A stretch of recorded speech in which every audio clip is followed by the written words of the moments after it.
Grand Sahara marriage hall एक शानदार और अफोर्डेबल ओपन वेडिंग हॉल है, फ्लैट 35% डिस्काउंट के साथ। With natural environment and 50+ car parking हम आपके इस खास दिन को और भी यादगार बनाने के लिए लाए हैं। ग्रैंड सहारा मैरिज हॉल आपका सपना पूरा करने की परफेक्ट जगह। Grand Sahara hall 3000 guest capacity, Savera hall 1000 guest capacity, VIP seating space, खूबसूरत डेकोरेशन, सेपरेट चेंजिंग रूम। आप जरूरत के हिसाब से दोनों हॉल इंटरकनेक्ट भी कर सकते हैं। इजी कनेक्टिविटी के साथ Mumbra railway station 15 minute drive, Diva railway station 15 minute drive, full phase wedding, lawn with attractive package, grand Sahara marriage hall. Booking के लिए कांटेक्ट करें।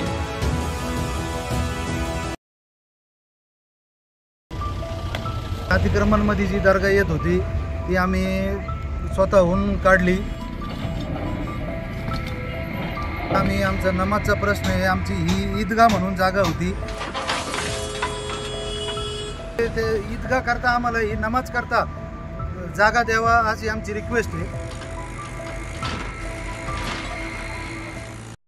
मैं इस्लामुद्दीन खान और आप देख रहे हैं प्रहार टाइम्स। महाराष्ट्र के अहिल्यानगर जिले के कुल्हार गांव में मनवाड राजमार्ग किनारे शादवल बाबा की दरगाह का अतिक्रमण तोड़कर हटाया गया है। जानकारी के अनुसार मुस्लिम समुदाय द्वारा दरगाह खुद हटाई गई है। बताया जा रहा है कि प्रशासन ने 15 दिनों का नोटिस दिया था। वही हिंदू समाज की ओर से तुषार भोसले ने कहा है कि हिंदू समाज 8 मार्च को आंदोलन की चेतावनी दी थी, जिसके बाद इस दरगाह को हटा लिया गया है। वहीं मुस्लिम समुदाय की ओर से प्रशासन से ईदगाह के लिए जगह उपलब्ध कराने की मांग की जा रही है, लेकिन जिस तरह से ये दरगाह था और इसे अतिक्रमण कहा गया, वही मुस्लिम समाज जो है इसे खुद हटा लिया है।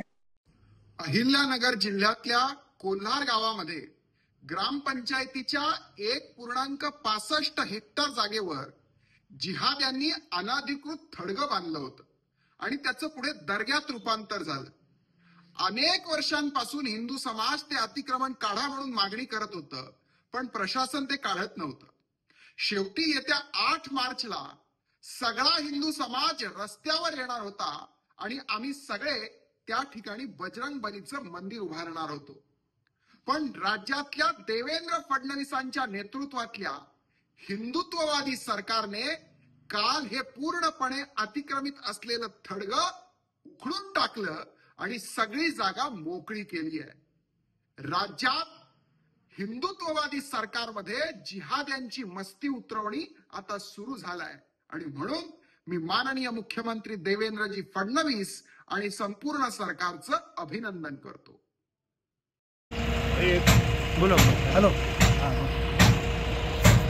आम्ही कोलार खुर्दमधून ग्रामस्थ बोलतोय। आम्ही मुस्लिम समाजाकडून जे अतिक्रमणमध्ये जी दरगाह येत होती ती आम्ही स्वतःहून काढली व आता आम्ही आमचा नमाजचा प्रश्न आहे, आमची ही ईदगाह म्हणून जागा होती, या ईदगाहच्या जागेची आम्हाला नोंद नाही करून दिली ग्रामपंचायतनी, किंवा ग्रामपंचायतनी आम्हाला कुठं जागा अवेलेबल करून नाही दिली। तर आमचं असं म्हणणं आहे ग्रामपंचायतला आणि हे रोडच्या साहेबांना का ही जी ईदगाहची भिंत आहे आता त्यांनी ती निम्मी तोडली, पण त्यांना आमची रिक्वेस्ट आहे का बाबा ही जी निम्मी भिंत आहे ती तशीच ठेवा, कारण आमची आता 30 तारखेला ईदची नमाज आहे। ईदची नमाज नंतर आम्ही ग्रामपंचायतनी ज्यावेळेस आम्हाला जागा दुसरीकडे अवेलेबल करून दिली तर आम्ही ती भिंत त्यांना ते तोडायला परमिशन देणार। आणि दुसरी गोष्ट का इथं आम्ही आमचा काही संबंध राहणार नाही।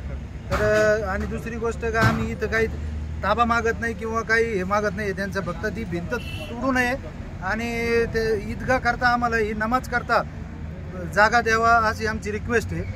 तर तहसीलदार साहेबांना बी आम्ही रिक्वेस्ट करून सांगतोय आणि रोडच्या साहेबांना बी सांगतोय एवढं, आणि ग्रामपंचायतने आम्हाला दुसरीकडे जागा उपलब्ध करून द्यावा। कब्रस्तान करता बी आमचा फार मोठा प्रश्न आहे, फार वर्षाचा। तर कब्रस्तानमध्ये बी त्यांनी आम्हाला आत्तापर्यंत कुठं गावामध्ये जागा अवेलेबल करून दिली नाही, त्याच्यात आम्ही जागा विकत घेतली 11 गुंठे कब्रस्तान करता, तर तिची बी आमचे अडथळा आणून नोंद होत देत नाही आहे, तर तिची बी नोंद लागावा। आणि दुसरी गोष्ट का ईदगाह करता आम्हाला ग्रामपंचायतनी जागा अवेलेबल करून द्यावा गावामध्ये, ही आमची ग्रामपंचायतला आणि तहसीलदार साहेबांना ही विनंती आहे। सगळ्या ग्रामस्थांच्या वतीने गावाच्या आमच्या मुस्लिम समाजाच्या वतीने तर तेवढी रिक्वेस्ट आमची मान्य करावा ही तुम्हाला विनंती आहे. बस.